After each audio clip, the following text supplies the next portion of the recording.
Hey y'all, it's Danielle with Willow Creek Farmery. I know it's been a hot minute since we've given an update on the homestead and how everything's going. So, this morning I thought I could show you the plants that we put in near the house in the actual garden bed, show you how our garden's going, and then take you along as I go out to the animals this morning and get them fed. So I'm going to turn this camera around and show you just how well these plants have been doing since we put them in the ground. Um, and if you don't remember, definitely check out our previous video. We went and actually got some heirloom roses. We had some troll plants, some salvia, banana trees that actually went in the ground as well, some ferns. So I'm going to turn you around and show you how all that's going. Alright, so we had the dwarf banana trees that we put in. We put here one at the corner of the porch, and these have just exceptionally taken off, especially this one in the corner. When we get rain, it comes right off the roof, like right there, and goes directly into it. So it's got like the prime location. All right, and then we have the salvia plants, the roses, another dwarf banana tree that's taken off.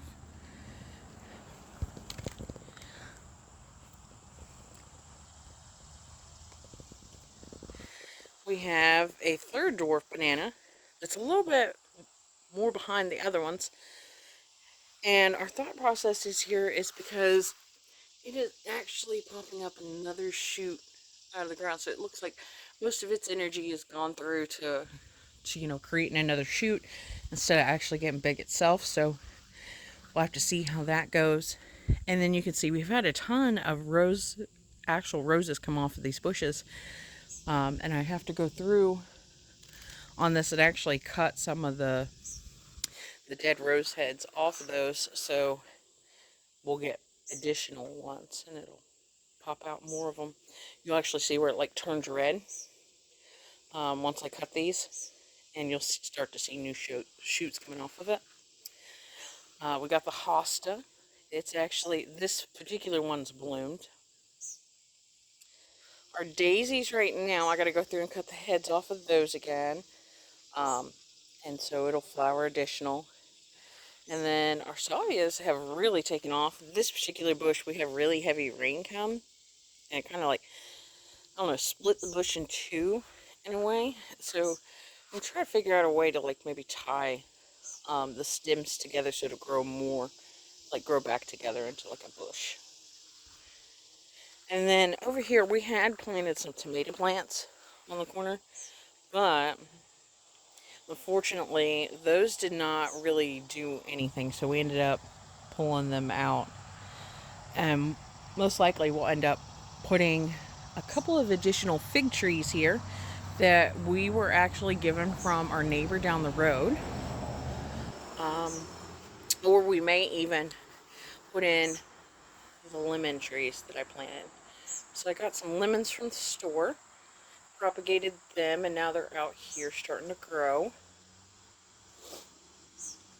I was also given some aloe plants, which they don't look like they're doing the greatest, but they're actually getting better. They were all brown, and now they're starting to turn green. And then I was given a basket plant by one of our wonderful neighbors too, the Butler Homestead. And it has actually started taking off and growing out. So I think I'm going to get some lattice and put it over on the side there and let it start growing up. Because I think it'd be quite pretty. And I bet I could train it to grow in between the lattice. And then of course our ferns are doing just marvelous. And they're absolutely loving where they're at.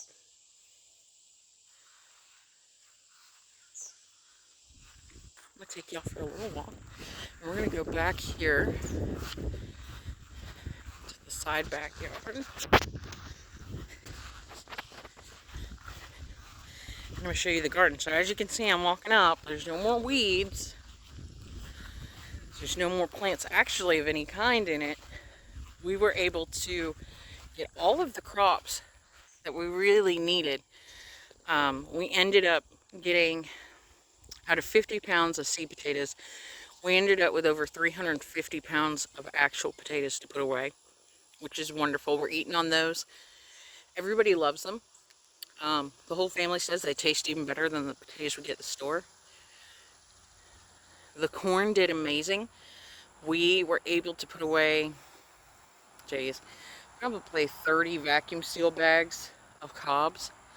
However, it's so good we're going through it pretty quickly, so we're actually planning on doing a fall harvest. So here in southern Alabama and the particular zone we're in, our growing season, from what I've been told by the locals, is extremely extended. So, you know, we possibly get a frost at the end of October, going into November. However, this year it has been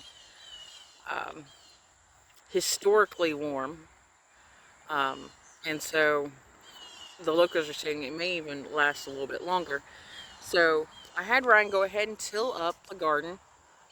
We went ahead and finished off.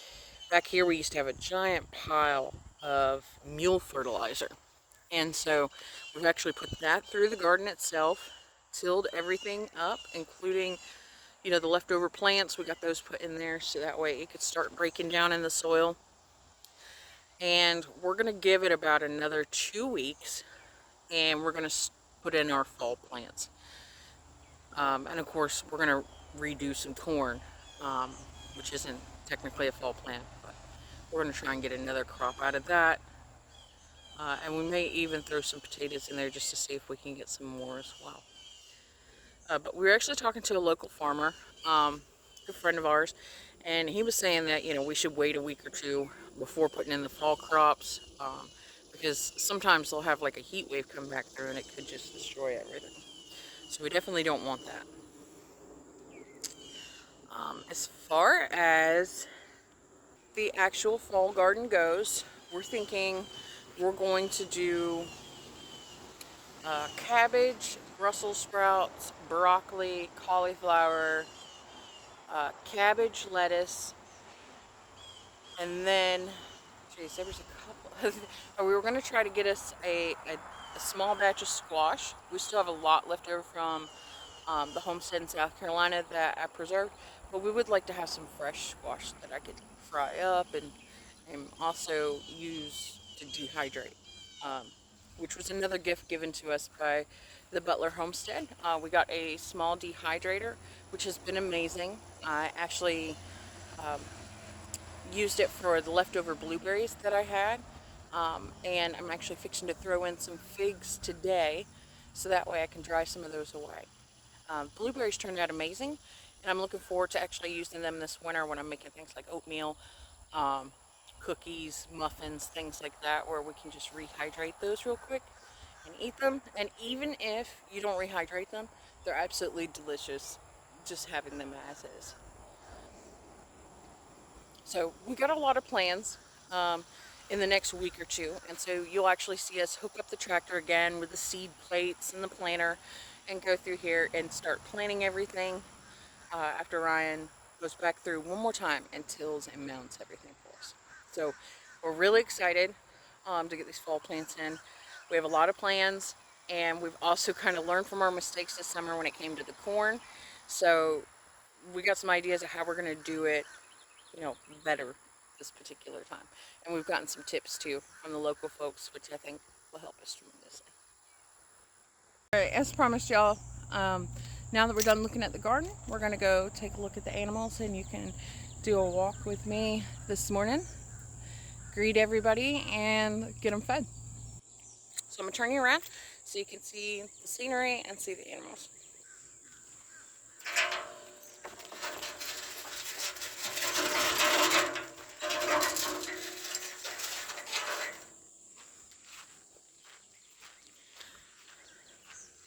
And yes, we definitely need to weed eat on the fence line. However, we've done it so many times this summer, and grass grows like crazy in Alabama, that we've done it in certain spots and kind of left it in others.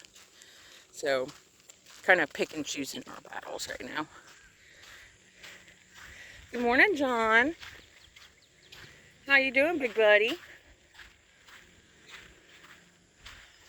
You want some scratches? Scratches? Yeah? No? Alright. Let's go walking. Let's get some breakfast. Yeah. Good morning, Beef. How you doing, buddy?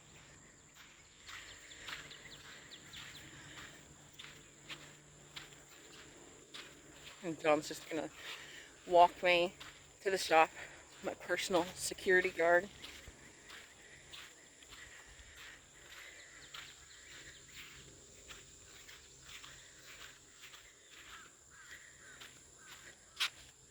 You coming, John? And I don't know if y'all have seen previous videos, but to be honest, if I took off running, he'd be running too. So he'll actually run along the fence line with you. Not a car, but a person he likes to chase.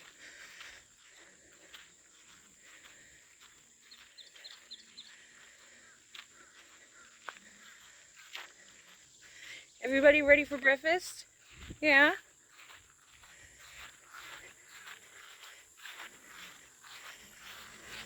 Yeah, good morning, honey bun. Good morning.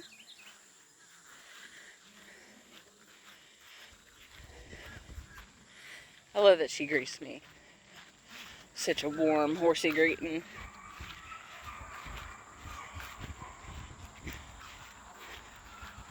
Let's grab this other food bowl.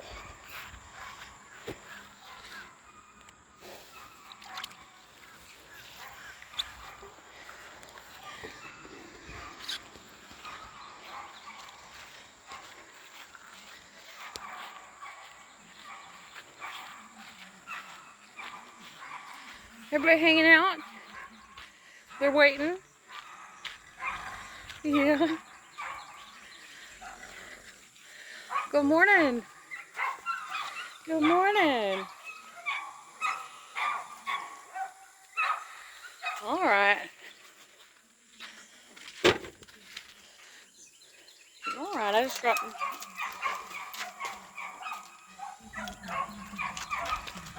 All right.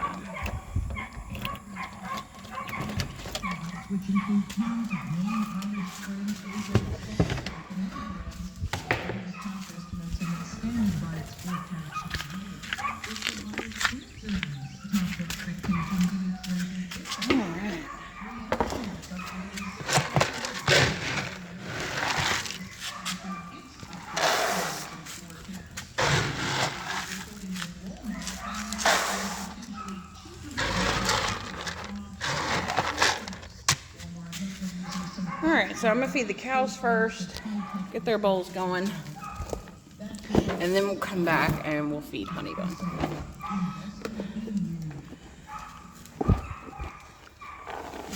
First home, construction, and home improvement.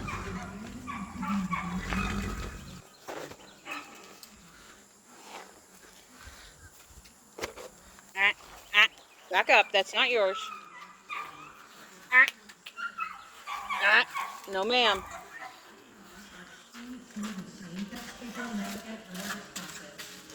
Alright, so I'm just giving Honey Bun a little less than half of a scoop. Well, a lot less than half of a scoop. And you might be wondering why she gets so much less. So, we've noticed that if she gets too much grain and not enough exercise, first of all, she gets feisty. Second of all, physically, she doesn't do too well. So, now she just gets a little bit. And then she can eat on the grass. Yeah. Go for it, babes. Yeah. Go for it.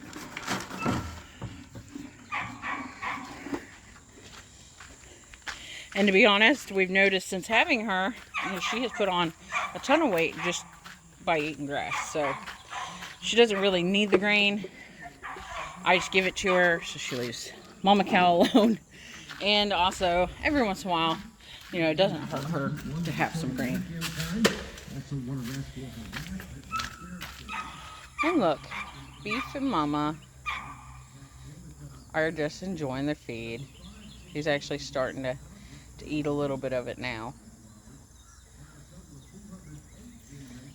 So I'm going to start adding some to her bowl to kind of accommodate for that. But as you can see, she stays pretty fat just off of what she still gets out of that bowl and grazing all day. John, you ready, buddy? Yeah, you ready for breakfast? Good boy.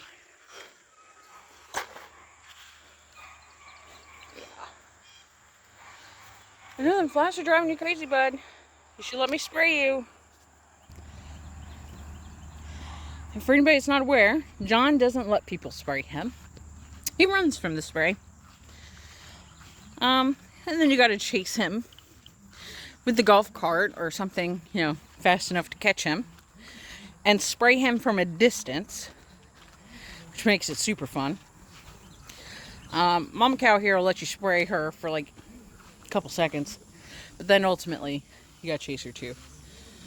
So one of these days, we're gonna get a chute in. I think a little corral probably over there or something in the shade area, and a chute, so that way we can do this without chasing everybody down or having to wrangle them. Hi, Beef. Hey, buddy. He's doing so good. Getting big. In about 2 more months, we'll be able to let John back over there with deer so he can see his girlfriend. But we got to give little man a little more time to beef up and be ready, because John's going to want all her attention for sure.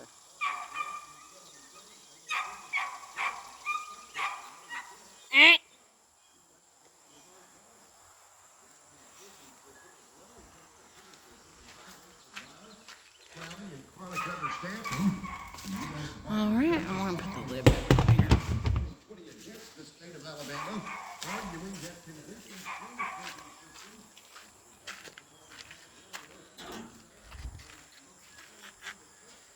Alright. When we're out, we're going to take y'all to see Portia and Yoda and Bella. Don't worry, they have their tryouts, but they do also get let off during the day at certain points when we can watch them. They're really good with the animals. They love them, and they won't hurt them unless they are directed to. But with there being a baby calf in the field, and there being a horse that could potentially, give a fatal strike if spooked, we definitely want to make sure someone's out here with them or if they're let off and run around. And Miss Portia here actually got loose last week. Well, I say loose, but she went missing for about 5 days. I was completely heartbroken. I didn't know what to think, what was going on. I canvassed the whole area we're at. And if y'all remember, we've only been here about 3 months. So this whole area is new to her. She's had very little exposure outside this pasture other than going to the vet's office. So she really wouldn't have known the area. I put flyers up. I put social media posts. I had even the local pound, which just ran through our local city police department looking for her. And nobody actually spotted her. About 5 days later, I rounded the corner. Farrier was here to do Honey Bun's feet, and she ran up to me. So I have no idea, where she was, what happened, but I could see that someone had a collar on her, like really tight. And our collars aren't like that, but you know how like a dog's neck can be matted down. So I don't know what happened. Obviously my dog can't talk to me, but I'm just happy she's home. Beyond grateful she's home. The other thing I want to say is Portia here, every summer she gets a severe flea allergy just from like a couple of flea bites. So she ends up losing some hair on her back. we ended up taking her to the vet here because she had pretty significant hair loss on her back. Turned out that the flea allergy was not only flea allergy, but it had caused a yeast infection on her back, which was keeping the hair from regrowing. So we have her being treated for that now. She's taking a tablet prescribed by the vet now every day for the next like 60 days. She's getting extra omega-3s in her feed. Let's see, what else? Oh, we're doing a special shampoo bath that has the same ingredients as that pill that was prescribed. So it's prescribed by the vet as well. And that's happening every 2 days. And so we've already seen that skin go from like a dark rough to like a really soft, I'm coming, baby, I'm coming, to like a really soft, and we're seeing her hair grow back. And so she's doing a lot better. Hi. I know, baby. I know, baby. Yeah. Good girl. And also, so we had tried all kinds of flea medication when we gotten down here to Alabama. We tried Simparica. We had Nexstar or Capstar, Nexstar. We tried Frontline with the liquid on it. Nothing was touching it. So we went to the vet and we actually got her on Credello now. And thank God it's actually working for her. Now, Credello, as I was explained to by the vet, fleas do still have to jump on them. They have to bite before they actually die. But in a roundabout way, it works really well, because then if there's any fleas in her environment, which there's a ton of them here because we have like a sandy soil type, and the fleas just, I mean, they have 50 eggs a day per flea, so it can just go crazy. And you know, it's pretty prevalent from what I've been told here in Alabama. So if there's any in her environment, it also kills them as they're jumping on her. So it kind of works all out in the end. And as you can see, her back here, her fur is growing back in really well. And she doesn't have those same hot spots from the yeast infection on there. You know, she's a much happier puppy. And as far as I'm concerned, you know, as far as looks go, I'm not really worried. I just wanted to make sure that my girl is comfortable. Like, I don't want to see her sitting there all day, every day, just miserable, and trying to, you know, bite at something or itch herself to the point where she's, you know, got fur coming out. So I'm just really happy that she's gotten to a more comfortable state and she's getting better. So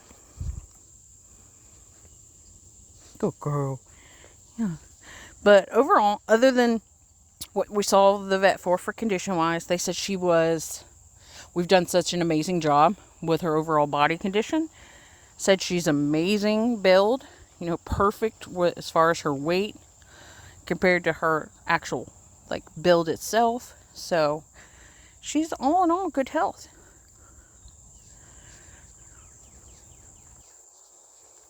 Good girl. Yeah, baby.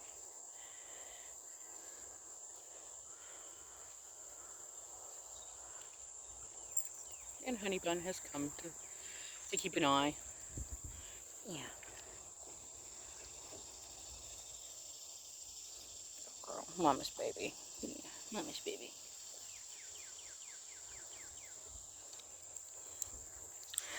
And I just wanted to share that with y'all because I think all too often, you know, whether you're a breeder, a farmer, you're a pet owner, you know, we don't show, well, I say we, but a lot of folks don't show things, right? Like when the dog actually has like health issues, you know, if there's certain things that kind of don't look right, they don't talk about those things. And so like, it's really hard to find any kind of resources. You know, I could Google things until I'm blue in the face. I've looked in YouTube, but it's always showing like the stuff they treated the dog with. They didn't show like before what it looked like, what's going on, how you felt about the situation, how it looks now. And I think a lot of times people are afraid of that because there's, you know, people on the other end, keyboard warriors, whatever you may want to call them, that are going to say something to you or say something about that condition. And it's just not right because No animal stays just completely healthy its entire life and never has anything happen. You're lying if it did. There's always going to be something that worries you. There's always going to be something that has been treated by a vet, or if you did the vetting yourself, there's just something like that. So, I'm hoping that you can see this and see, we try to be as upfront and honest with our animals as possible. And you can see she absolutely loves mommy. She wishes she could just like be in my lap right now. But show that, what kind of treatment plan she's on. So when I walk back into the barn, I'm going to show you exactly what the doctor prescribed for her, and tell you a little bit more about the condition itself. Oh girl. Oh girl. Yeah. Oh baby. Oh baby, belly rubs. Yeah. And as y'all can see with this credello, like that's just dirt. There's not like a single flea on her. So whether or not they got to jump on to bite and die, we also spray the area. I'll make sure it's dry before the animals go back on it. But it's keeping them all at bay. And her skin is just looking so wonderful. So I would highly, highly, highly recommend credello for anyone that's in like the southern states, and has issues with fleas in the environment, from sand fleas to maybe fleas you've seen that just seem like no matter what you can do, you never get rid of them. I'll be back.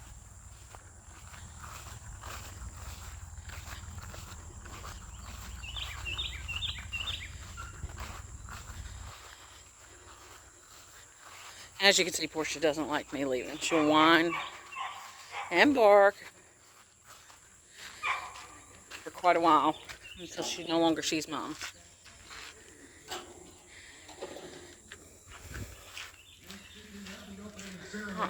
It is scheduled for today. Instead of We're back in the barn / shop.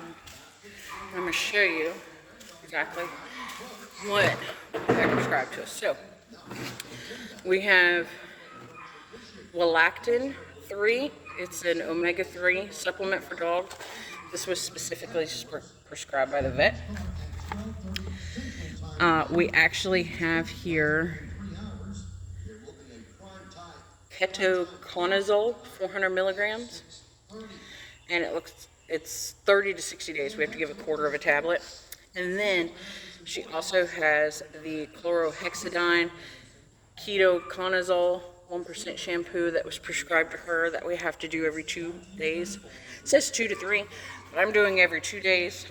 I also leave it on for 15 minutes with a timer each time I do it, because I find that the longer it's left on, the quicker it works.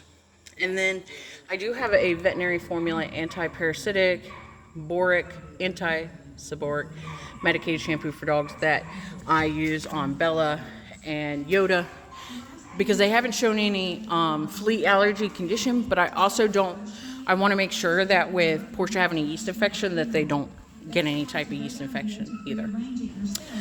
And then you'll also see the apple electrolyte. So I use this for the cows and horses in the summer, especially with it being so hot here. I put it in their water to help them with any electrolytes that they lose through sweat. But I also use this for the dogs. So a lot of times, they're out there, they have fur coats, it gets really hot, and so they're sweating as well.